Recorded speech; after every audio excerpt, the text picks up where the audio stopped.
Welcome back to the channel. Thanks for joining us. We're back for another family Bible reading. We hope that you've enjoyed the previous sessions, and we look forward to continuing 60 days through the Bible. And like I said, this is a very cool plan that jumps around, gives you an idea of the Bible. It doesn't cover every book and every chapter. It's an overview. Perfect for families and children to get started in the Bible. So we're going to continue our reading today with chapters 42 and Genesis chapters 42 and 45, right?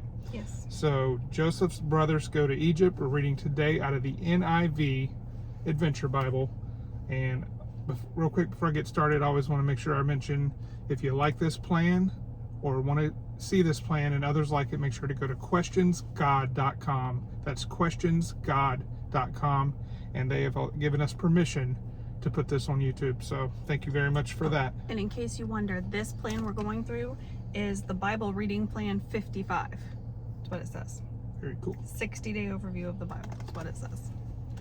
All right, so let's jump right in. Chapter 42. Joseph's brothers go to Egypt. When Jacob learned that there was grain in Egypt, he said to his sons, "Why do you keep looking at each other?" He continued, "I have heard that there is grain in Egypt. Go down there and buy some for us, so that we may live and not die." Then 10 of Joseph's brothers went down to buy grain from Egypt. But Jacob did not send Benjamin, Joseph's brother, with the others, because he was afraid that harm might come to him. So Israel's sons were among those who went to buy grain, for there was famine in the land of Canaan also. Now Joseph was the governor of the land, the person who sold grain to all of its people. So when Joseph's brothers arrived, they bowed down to him with their faces to the ground. As soon as Joseph saw his brothers, he recognized them. But he pretended to be a stranger and spoke harshly to them. "Where do you come from?" he asked. "From the land of Canaan," they replied, "to buy food." Although Joseph recognized his brothers, they did not recognize him. Then he remembered his dreams about them and said to them, "You are spies. You have come to see where our land is unprotected." "No, my lord," they answered. "Your servants have come to buy food. We are all the sons of one man. Your servants are honest men, not spies." "No," he said to them, "you have come to see where our land is unprotected." But they replied, "Your servants were 12 brothers, the sons of one man, who lives in the land of Canaan. The youngest is now with our father, and one is no more." Joseph said to them, "It is just as I told you. You are spies, and this is how you will be tested. As surely as Pharaoh lives, you will not leave this place unless your youngest brother comes here. Send one of your number to get your brother. The rest of you will be kept in prison, so that your words may be tested to see if you are telling the truth. If you are not, then as surely as Pharaoh lives, you are spies." And he put them all in custody for 3 days. On the 3rd day, Joseph said to them, "Do this, and you will live, for I fear God. If you are honest men, let one of your brothers stay here in prison, while the rest of you go and take grain back for your starving households. But you must bring your youngest brother to me, so that your words may be verified, and that you may not die." This they proceeded to do. They said to one another, "Surely we are being punished because of our brother. We saw how distressed he was when he pleaded with us for his life, but we would not listen. That's why this distress has come on us." Reuben replied, "Didn't I tell you not to sin against the boy? But you wouldn't listen. Now we must give an accounting for his blood." They did not realize that Joseph could understand them, since he was using an interpreter. He turned away from them and began to weep, but then came back and spoke to them again. He had Simeon taken from them and bound before their eyes. Joseph gave orders to fill their bags with grain, to put each man's silver back in his sack, and to give them provisions for their journey. After this was done for them, they loaded their grain on their donkeys and left. At the place where they stopped for the night, one of them opened his sack to get feed for his donkey, and he saw his silver in the mouth of his sack. "My silver has been returned," he said to his brothers. "Here it is, in my sack." Their hearts sank, and they turned to each other trembling and said, "What is this that God has done to us?"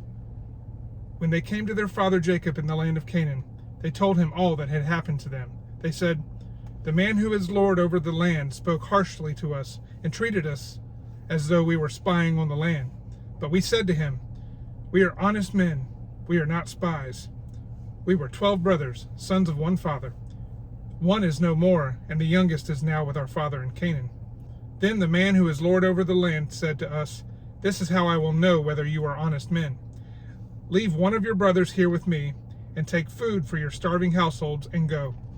But bring your youngest brother to me, so I will know that you are not spies, but honest men. Then I will give your brother back to you, and you can trade in the land. As they were emptying their sacks, there in each man's sack was his pouch of silver. When they and their father saw the money pouches, they were frightened. Their father Jacob said to them, You have deprived me of my children. Joseph is no more, and Simeon is no more. And now you want to take Benjamin? Everything is against me. Then Reuben said to his father, You may put both of my sons to death, if I do not bring him back to you. Entrust him to my care, and I will bring him back. But Jacob said, My son will not go down there with you. His brother is dead, and he is the only one left. If harm comes to him on the journey you are taking, you will bring my gray head down to the grave in sorrow. And now we move over to chapter 45. And this is where Joseph makes himself known. Then Joseph could no longer control himself before all his attendants, and he cried out, Have everyone leave my presence. So there was no one with Joseph when he made himself known to his brothers. And he wept so loudly that the Egyptians heard him, and Pharaoh's household heard about it. Joseph said to his brothers, I am Joseph. Is my father still living? But his brothers were not able to answer him, because they were terrified at his presence. Then Joseph said to his brothers, Come close to me. When they had done so, he said, I am your brother Joseph, the one you sold into Egypt. And now, do not be distressed, and do not be angry with yourselves for selling me here, because it was to save lives that God sent me ahead of you. For 2 years now, there has been famine in the land, and for the next 5 years there will be no plowing and reaping. But God sent me ahead of you to preserve for you a remnant on earth, and to save your lives by a great deliverance. So then, it was not you who sent me here, but God. He made me father to Pharaoh, lord of his entire household, and ruler of all Egypt. Now hurry back to my father and say to him, This is what your son Joseph says. God has made me lord of all Egypt. Come down to me, don't delay. You shall live in the region of Goshen and be near me, you, your children and grandchildren, your flocks and herds, and all you have. I will provide for you there, because 5 years of famine are still to come. Otherwise, you and your household, and all who belong to you, will become destitute. You can see for yourselves, and so can my brother Benjamin, that it is really I who am speaking to you. Tell my father about all the honor accorded me in Egypt, and about everything you have seen, and bring my father down here quickly. Then he threw his arms around his brother Benjamin and wept, and Benjamin embraced him, weeping. And he kissed all his brothers and wept over them. Afterward, his brothers talked with him. When the news reached Pharaoh's palace that Joseph's brothers had come, Pharaoh and all his officials were pleased. Pharaoh said to Joseph, Tell your brothers, do this, load your animals and return to the land of Canaan, and bring your father and families back to me. I will give you the best of the land of Egypt, and you can enjoy the fat of the land.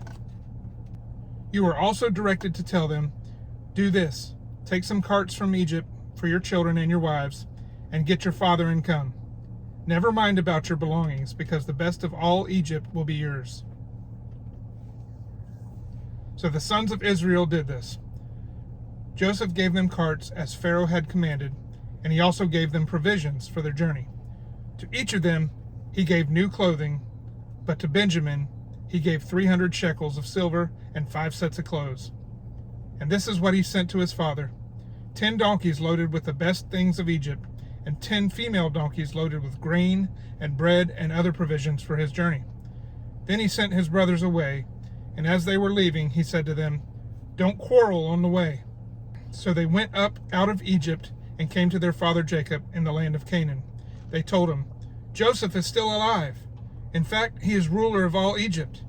Jacob was stunned. He did not believe them. But when they told him everything Joseph had said to them, and when he saw the carts Joseph had sent to carry him back, the spirit of their father Jacob revived.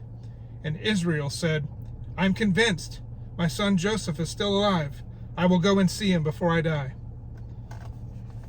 Well, there you go. That concludes today's reading. We hope that this has been an encouragement to you. Again, you can go back and check out all the previous readings. If you want to go back to the first one, I've created a playlist on the channel, so you can start this plan with your kids or have them start it on their own. So we hope you'll join us on the next daily reading, as well as some fun family videos on the weekends. And until next time, God bless.